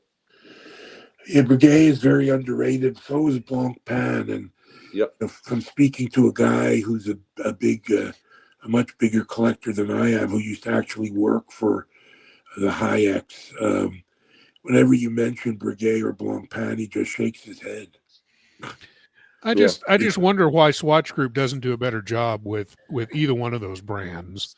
And I think Blake may have an opinion on that. Go ahead, Blake. Well, actually, I have insider info, but so Nick Hayek, his favorite brand in the entire portfolio is Blancpain. So this coming year, they are on a mission, like all in on Blancpain. I don't know what that means, right? But they are going to make it their mission this year to have a Blancpain takeover. So take that with whatever information you want and throw it out however you want. But I heard that from Blancpain, and I'm excited to see what they do. To be honest, like I'm really excited, and hopefully, fingers crossed, they will actually price something aggressively, because I mean they are fucking in the stratosphere for pricing. But yeah, I mean, let's see what they do. Yeah, that would be nice. And but that still leaves Breguet out in the cold. And the thing that gets me is, I mean, that is, you talk about heritage brands. That's the heritage brand. Breguet. And I just don't understand why. And now it's the forgotten brand, and I just don't get that. Yeah. Well, I'm going to look at it a little bit different, if I may. I always try to look at it a little bit on the positive side with rose-colored glasses. I think Breguet has done it pretty decent to invest enough money to have the brand, as far as the movements and the offerings, stay pretty current. Although it seems like they're not selling a lot, and it's not a tip of everybody's tongue, but it looks like it's not a forgotten brand for them. At least Mr. Hayek Sr., God bless him, he was the first man ever that I saw wearing watches on both wrists. And he was the true OG when it comes to watchaholics. He really had an affinity. He really appreciated the brand Piguet. I think because of him and his passion for the brand, I think it is still they're investing the money to have the brand have the complications, the quality that come out, and all that.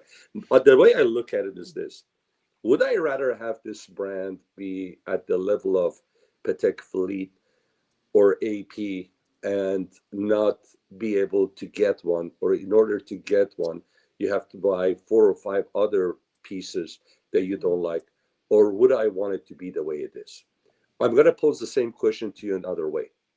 Would you have rather Patek Philippe and AP and all these other brands be the way they are now? Or would you have rather be able to go to a Patek Philippe store and pick up the one you want? And it better yet, go to an AD and pick it up for 25, 30, or even more % off the list price. Yeah, no, I would rather, right. I'd rather have it the way it is. Yeah, I'd rather have it stay under the radar as long as they keep the brand alive, as long as the brand doesn't die, as long as they keep on investing in it and having new movements, special pieces coming. Why not have it? I mean, we got the cake, and we're going to get to eat it too. So I can't complain too much about it. We want to welcome Mr. GMT in the building. Hey, GMT, how are you? We'll see if he'll unmute. No. Pretty quiet for GMT. Yes. All right. Well, when you're 60, you don't have to talk much, right? Yeah, that's true. But you should put your camera on at least. So let's go, Sean and GMT. No.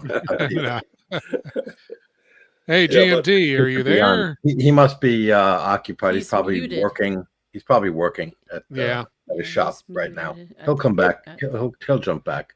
Anyways, obviously, that's the way I take it, and I don't know how you all feel that way. But I think it is definitely underappreciated. But again, the Swatch has deep pockets, and they can, as long as they like the brand and they value it, they'll keep on putting money in it, no matter at the end of the year if they make money, they lose money, or they break even. At least on this side of it, as a collector, it makes it affordable, and I don't have to wait and buy other stuff to acquire. Well, why can't we have both? I mean, is that an option? Why can't we have every Rolex that we can go in and purchase our Rolexes, purchase our APs, purchase our Pateks, and be able to get Piguet without any issues? Yeah, that's what I'm saying. That would be nirvana. That would be But no. The key though is what Sean said earlier, at a discount, right? Because so of course Piguet is having that moment where everyone realizes the beauty and the horology and the hand finishing of Piguet movements and the storied history of Louis Piguet, etc. Putting aside that, I think that they were resurrected, Sean, if I'm not mistaken, at one point. I don't know if they stopped production or then were kind of acquired out of maybe a bankruptcy situation. They had a rough patch there. But when you can go into the pre-owned market and get a beautiful Piguet for that 30% off, that's why I think that's where the demand is, and that's where people are looking at that value of what you can get at the lower 30% off. So that here's the thing, they're spoiled now because they can get those pieces for 30% off. I think that's not driving as much traffic, to the boutiques and to the authorized dealers. So that's kind of one issue that could be hurting them at the retail level. Mm-hmm. And then the way I see it, so I see a little pattern with Vacheron and with Piguet. They're both owned by the conglomerate, right? Mm-hmm. And an AP, a Rolex, Patek are quote unquote, they're independent. Kat, sorry to interrupt. But, here we go, GMT. I wanted to say hi to Sean. And hey, how are you, GMT? Good. How's things? Good? Very good, my friend. Good to see you. It's been a while. It's good to hear your voice. Thank you, sir. Thank you. Thank you for jumping on. Continue, Cap. No worries. Thank Okay. you, GMT. Thanks, GMT. So I guess the second point there was, I mean, I don't know if this is good or bad for Piguet, because if they, let's say, spun them off into to become independent again, then obviously you would have to rise and fall, on your own 2 feet, so to speak. So maybe it's better to stay where they are at this point. Same with Vacheron. Like if they spun off those brands and they became independent again, would that work? So just food for thought on those. Quick comment from Billy Jeans I found interesting. If Blancpain and Piguet make smaller case sizes, they will likely capture the younger generation in that Brooklyn, San Francisco hipster crowd. I think that's true for Blancpain, certainly. And I think they are seeing that, because they have come out with some smaller case watches. I think, though, as far as a younger generation, the price point is still something that is going to give people a lot of pause, spending that much money on a watch. Correct. I think you're definitely right. Listen, it's a really crowded space, isn't it? I mean, you got so many different manufacturers, right? And then you have so many revivals. I mean, take a look and see what the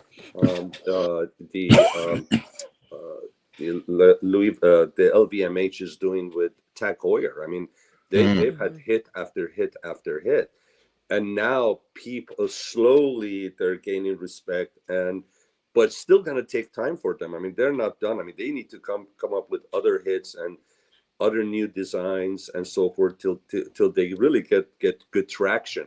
For a brand like Piguet or Blancpain, you do have a generation. You do have people that know about it. Sadly for them, it's an aging crowd, right? They first showed up in my radar sometime in the 80s. When I was, believe it or not, I wasn't 30 yet. I was 20 some years old, but I'm 62 years old. And if I'm lucky, I may be able to buy watches for another 15, 20 years to the very last day that I'm on this earth, maybe. By the way, to me, the way to go is for me to buy a watch the day before I die. I think that would be a good way for me to end my life. that means so in about 45 years, you'll have that last purchase. I think that would be a good way to say, you know what, it was a good life. It wasn't a day wasted. But maybe you'll get the Cubitist by then, Sean, if you're on the if you're interested at all. Sean, what would it be if you could buy one watch knowing you're gonna die tomorrow? I'm sorry, terrible, please. Knocking on all the wood I have here. What would that watch be? And here, I not to get one day. Yeah, I got it. Like not to here. I'm gonna give you an answer that came to my mind as soon as you said that, because I'm not gonna be here tomorrow. Without my wife knowing that I'm gonna die tomorrow, only me knowing it, I would ask her what's her Grail watch, and that's the watch I would buy for her. Look at that. But if I was going to be a selfish bastard, and I just wanted to just go ahead and get a watch for myself, that's a tough one. And this is something that hopefully I'm not going to have to wait that long. But this is something that I've been searching for the right deal to get, and it probably going to a lot of you guys going to be just going yawning on this. But I definitely want to add a long and zone datograph into my collection. Oh no, that's awesome, man. I mean, I'm not yawning on that. That's a grail. Yeah, I don't think anyone's yawning, man. Teary-eyed. Yeah, I missed the.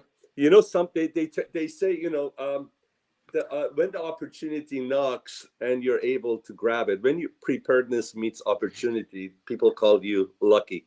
Well, I was unlucky because the opportunity came for me in a form of a datograph platinum in 2018, a brand new one at Beverly Hills Watch Company. My friends, brand new one, never sold, and believe it or not, it was offered to me for what was that, like $48,000, and at that time I just didn't know any better. and I passed up on Oh it. wow. Mm. Yeah. And I should have grabbed it. Wow. How long ago was that, Sean? I think it was 2018, just before Oh COVID. my God. Oh Yeah. wow. I should have grabbed it. Maybe Yeah, it was yeah. 2017, somewhere around there. It was right after my wife, for my 55th birthday, got me the 5196G, and that was in 2017. And the datograph came shortly. They called me and they said, "Hey, come and take a look at this. I know you're into chronographs. Let me show you what I got." And I should have grabbed it. Oh, you know what? I'm sorry. It wasn't 48,000. It was 62,000, because even back then they were like 80 some thousand, if I'm not mistaken. Sticker 62,000, and it was out. That was, by the way, I said, what is it with the tax and everything? That was with tax, everything. 62, never worn, brand new. Wow. And I was not, I was like, I don't know if I want to spend that kind of money on a chronograph. I know it's beautiful, but I don't know. And then later on, I just realized that, hey, I became unlucky because of my own doing. I didn't. Yeah, but you know what, Sean? Lange is coming back down to earth a little bit, from what I understand. So who knows? Maybe I don't know where the data growth is right now, but the prices have been softening over the last like everything else, 6 months, 2 years. But we'll see. We'll see where that goes. You may have another opportunity. Yeah, last year, before the prices started going, the early part of the year, as a matter of fact, Boston Collector, I was running it by him, and he thought it was a great deal, and I was ready to pull the trigger, and I reached out to the seller, and it ended up being one of these deals where you tell them you want to buy it, and then they go search it for you. Oh, They yeah, okay. did not have it. It was the place in New York. It was going for brand new platinum 72K. Wow. So I ran it by Boston Collector. He goes, yes, that's a great deal. And I said, okay, I'm going to pull the trigger. And I reached out to them, and they're like, well, we have to go. How about this model? I said, no, I want the datograph. And it was just one of those, what do you call it? They hook you in, and then they try to bait and switch. Yeah, little bait and switch. Yeah, bait and switch. Yeah. $2 from Ryan Hofrey. Happy birthday, Captain, my broheim. There you go. Thank you, Thanks, Ryan. Good guy. Appreciate Ryan. Appreciate that. Gentle people, I've got to run. Yep, we're all going to run here in just All a right. second. Mitch, thank you so much We again salute for you. the Thank you. collection Thank you, review. Mitch. You have an amazing collection, my friend. Yeah, Mitch, Thank you. that Yeah. Breguet is beautiful. And if you ever make it to Paris and you check out the museum that Breguet has, they have the watch from 200 plus years ago that was an inspiration for the watch that you were reviewing. Yes, I certainly will. Yeah. All Mitch, right. thank you Take again. it easy. Thank you again for a great collection review. We want to thank Jen G and Blake Ray for the fantastic unboxings this evening. We want to thank Sean for coming on. I appreciate the My birthday pleasure. wishes Thank you, and darling. and the Brigade discussion. And of course, our other birthday boy from yesterday, Cap, who doesn't look a day over 30. Is that right? Happy birthday. That's a good answer, Robert. I like that. Thank you very much. You give me more I'll take money it. and I give you I'll a day take it. over 20, but 30's all right. Okay. All right. Well, coming from a 41-year-old, that's not Yeah, bad. that's right. That's right. And of course, we want to thank GMT for stopping by briefly as well. And since GMT stopped by, we will end the show with, where is my GMT stuff? This is every week I go through this, not being able to find the right here we go. Classic GMT. See you guys next Tuesday. Bye. Come and get it! Come and get it! Come and get it! Come and get it! Come and get it! You won't regret it in 2022 at Tip Top Snack Bar!